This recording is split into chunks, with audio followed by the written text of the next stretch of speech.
This week, we're looking at Mary, Virgin Mother of our Lord, and her visit to her cousin Elizabeth, soon after the visit by Gabriel, where she announced she would be pregnant, and that Elizabeth indeed already was pregnant. This is the story of that meeting as told by Deborah, a servant of Elizabeth. Deborah's not in the Bible, but Elizabeth very likely did have a servant. It was a regular day. I was just finishing the daily shaking of rugs. It's something my mistress Elizabeth insists on. I don't know how they can get so dirty in just one day. Elizabeth was resting in the shade not far away. The early spring breezes smelled so nice with the nearby flowers starting to bloom. Luckily, the breezes were blowing from that direction and not from the street. The street has a foul odor because of the dust and animals and refuse. Where was I? Oh, yeah.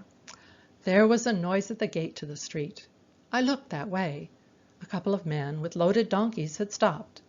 Then a young girl was lifted off one of the animals. She bowed to the men and turned toward the gate. Elizabeth had looked up when she heard the noise, too. I saw her get up and start for the gate. Suddenly she stopped and clutched her belly. At first I thought something was wrong, but she was smiling and glowing, not scowling in pain or fear.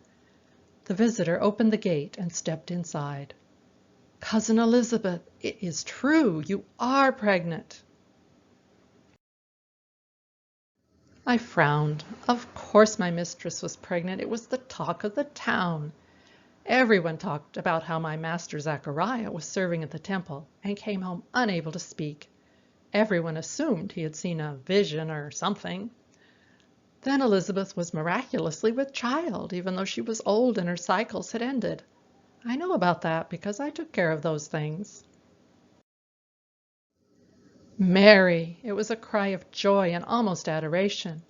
I stared at the pair who met in the middle of the path. Elizabeth's next words were even more confusing. "Blessed are you among women. Why and how has the mother of my Lord come to me? When I heard you, the baby in my womb leapt for joy, and I knew. Blessed are you to believe the promise of the Lord." I watched in astonishment as the two women embraced. Their faces were radiant. Mary began a song of praise, and they swayed together in what I can only describe as ecstasy. I wished I could be part of the beautiful celebration, even though I wasn't sure what my mistress was talking about. There was something about the two of them. Later, I did ask Elizabeth, and she told me Mary is her cousin from Nazareth. The girl is also pregnant. I learned she was betrothed but not wed. That's probably why her family sent her to Elizabeth, to hide her shame. But she went home before Elizabeth's son was born, and by then you could see she was indeed pregnant. I don't know why she didn't stay away until after her baby was born. Most girls would have done that. Most families would have insisted on that. She seemed certain that her betrothed, Joseph, would honor his commitment. I hope she's right. My mistress tried to explain that Mary's child is even more special than hers, but I'm not sure I understand.